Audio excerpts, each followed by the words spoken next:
melibatkan selebgram Lisa Mariana dan mantan Gubernur Jawa Barat Ridwan Kamil kembali memanas di Pengadilan Negeri Bandung pada Rabu 28 Mei 2025.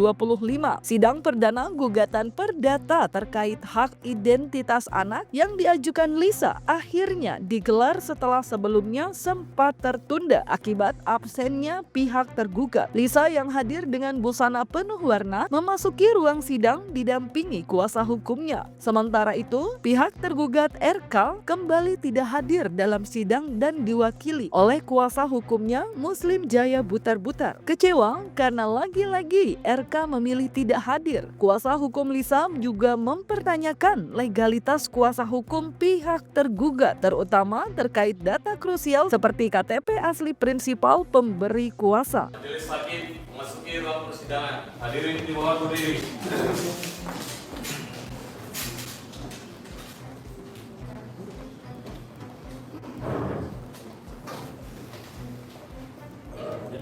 Hadirin dipersilakan dulu kembali.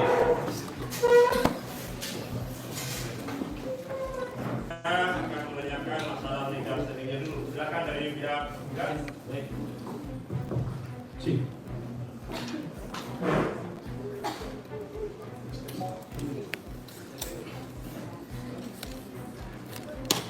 Kita lanjutkan. Acara berikutnya adalah sesuai dengan Perma nomor 1 tahun 2016. Kita akan mengadakan mediasi, ya. Kemarin kami menerima ada surat dari pihak tergugat, adanya surat yang intinya minta untuk mediasinya adalah dari hakim, bukan dari non hakim. Gimana pihak tergugat? Setuju?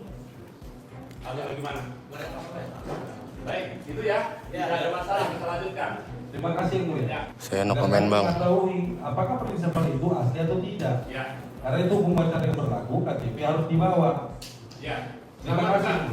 Tadi sudah kami sampaikan. Ya. Silakan nanti kekurangannya dari pihak tergugat juga tadi masih ada yang Ya, betul. Salah satu Nanti sama-sama. Terima kasih. Bu. Sama-sama apa yang tadi belum. Bang, gimana Bang? Salaman dulu. Salaman dulu. Salaman dulu. Damai ini kayaknya nih. Pak Markus jangan galak-galak, santai aja. Aman nih, kita profesi berjalan.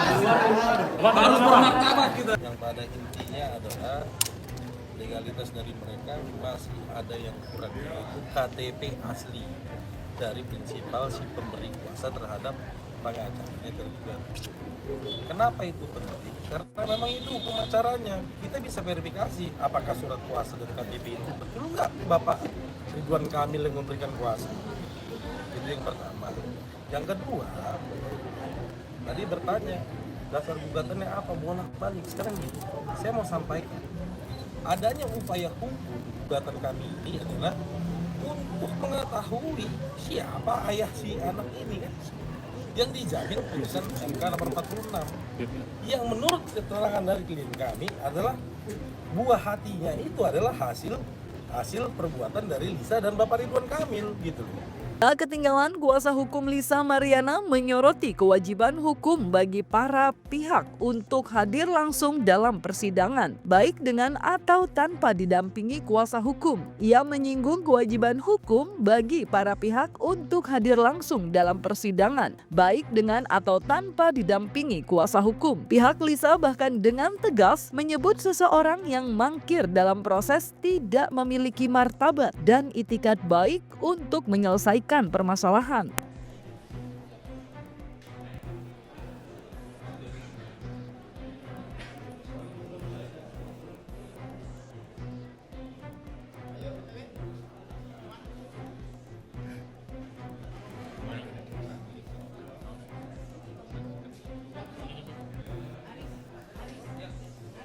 Dalam pasal 6 ayat 1 baca, para pihak wajib menghadiri secara langsung pertemuan mediasi dengan dan atau tanpa didampingi oleh kuasa hukum. Artinya apa? Di dalam proses persidangan perdata itu, si prinsipal atau pihak yang tergugat langsung itu wajib hadir hukumnya. Wajib hadir hukumnya. Sekarang, kalau dia tidak hadir, apa konsekuensi hukumnya? Jelas di pasal 7.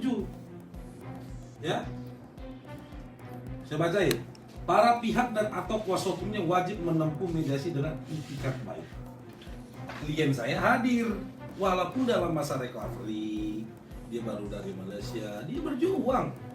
Dia tahu kondisinya sangat hadir tadi mulai kita jaga.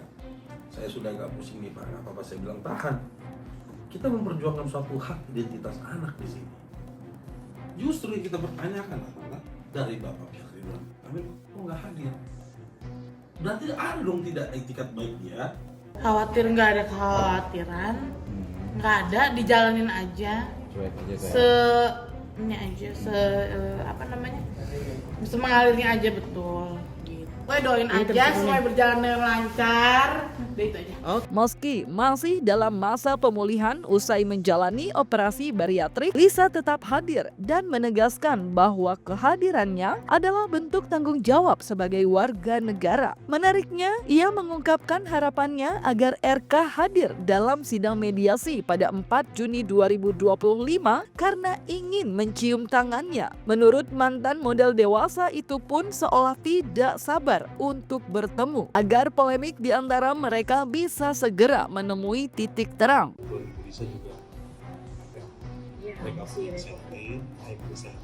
Tapi apa sih membuat kakak? Aku salut sih ya, hadir dari pihak sana dan dari tim kuasa hukumnya. Udah sih. Tapi berharap ya memang harus ya Bang. Memang harus hadir nanti di tanggal 4 Juni itu. ARK harus hadir gitu. Karena udah berlarut-larut juga kan Mbak gitu. Jadi pusing, saya juga maunya damai-damai aja gitu. Harus kan. hadir ini aturannya. Halo Bapak Ridwan Kamil. Bapak kan dulu pejabat publik. Yuk, jalankan hukum ini yang benar. Pak, cepetan gitu, jangan terlalu banyak gimana gitu. Saya mau silaturahmi, pengen cium tangan aja gitu. Apa kabar? Apa kabar kan? Kan lebih tua, dia kan harus sopan gitu. Dan kalau Sementara itu, kuasa hukum Ridwan Kamil Muslim Jaya Butar-Butar menegaskan bahwa ketidakhadiran kliennya dalam sidang perdana adalah hal yang lumrah dalam perkara perdata. Ia juga menegaskan bahwa tidak ada kewajiban bagi kedua pihak untuk bertemu langsung. Yang paling terpenting, kliennya tetap taat mengikuti proses hukum meski dengan mengkuasakan kepada pengacaranya. Yang namanya gugatan perdata itu hal biasa. Tidak benar ada bahwa tidak menghormati proses hukum. Itu hal biasa, lumrah. Di dalam perdata itu nggak ada masalah. Toh juga hukum acara perdata juga ngatur itu. Jikalau tergugat tidak hadir, maka majelis hakim akan memanggil pihak yang tidak hadir. Kan gitu. Nah, tanggal 28 Mei kan? Nah, nanti kita hadir berikutnya. Alasan tadi kan sudah disampaikan. Semata-mata teknis saja itu. Seperti apa teknis ya kan nggak bisa sampaikan toh kan gitu. Kekecewaan Lisa karena tidak bisa bertemu Pak RK. Iya kan nggak harus ketemu, ngapain harus ketemu gitu kan sudah diwakili pengacara. Kan nggak harus ketemu gitu. Kan ini perdata gitu loh, bukan pidana bos. Gitu. Tapi Lisa Mariana juga menyebut mengungkapkan kekecewaan karena Pak RK ini tidak hadir dalam persidangan. Ya silakan aja dia kecewa. Apa urusannya kecewa gitu loh. Ini kan kasus perdata. sekarang tuh udah bukan masalah asmaranya ya, tapi lebih ke pertanggungjawaban hak anak sih gitu. Nafkah, hak anak, pendidikan yang baik, udah itu aja. Pihak Lisa pun mengakui merasa heran mengapa RK tetap memilih untuk tidak hadir secara langsung. Mereka mempertanyakan ketidakhadiran surat sakit atau alasan pekerjaan, mengingat suami dari Atalia Praratya itu bukan lagi pejabat publik. Apalagi pihak RK sempat meminta untuk menunda proses mediasi selama 2 minggu. Padahal aturan menyebutkan agenda tersebut hanya diberi waktu selama 30 hari. Kita kembalikan lagi. Dia bicara tentang pasal 3. Ya kan? Pasal 3-nya itu adalah apa tadi dia bilang dia?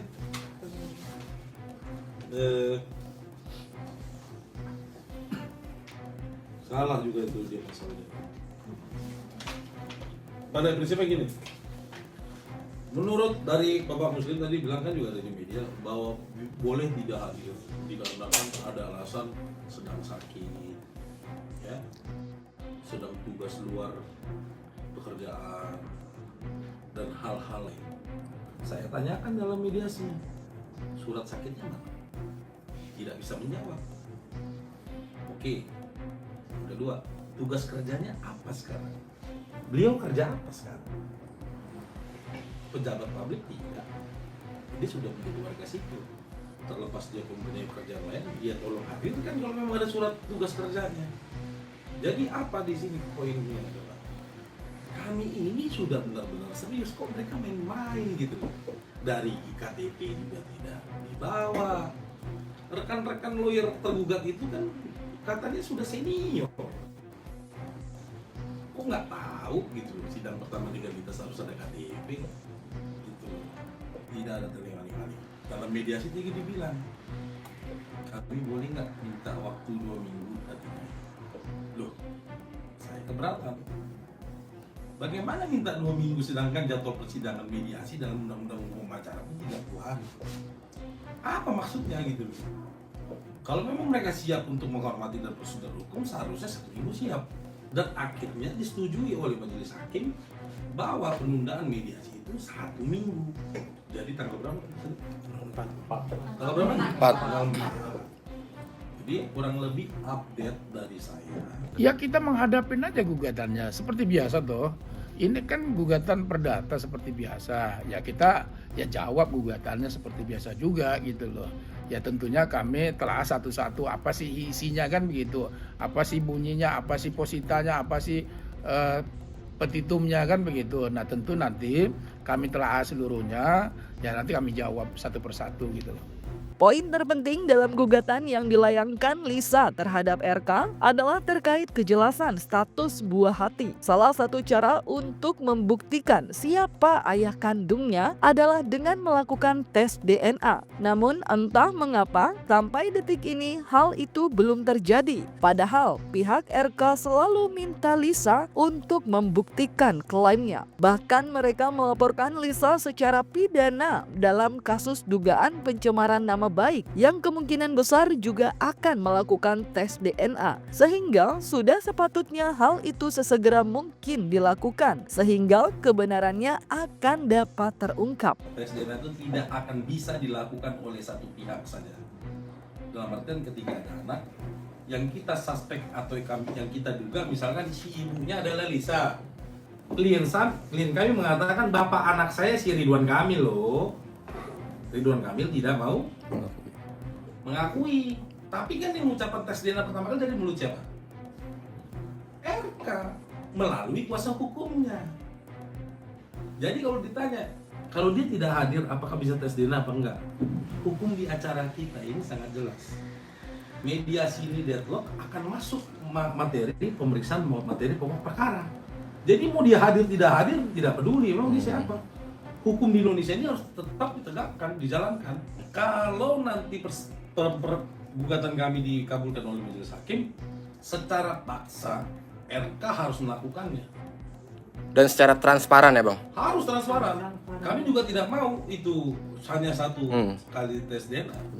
Kita terkait dari pihak RK juga udah siap nih buat tes DNA. Nah itu dari Mbak Lisa sendiri gimana? Aku juga siap, mana ngomong siap-siap aja di media tapi nggak ada aksi-aksi.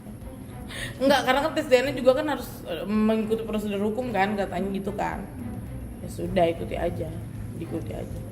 Kak, sorry nih, tapi nggak takut berdampak nih Kak dengan men-speak up kayak gini untuk rekam jejak digital anak-anak muda? Ya iyalah, tentunya ya takut lah gitu kalau misalkan untuk jejak digital. Cuma kan terjadi Mas, mau gimana kita. Aku juga nggak tahu bakal heboh, aku nggak tahu bakal viral. Memang di repost account gosip pada saat itu, ya kan yang bikin ramai kan sebenarnya bukan aku kan.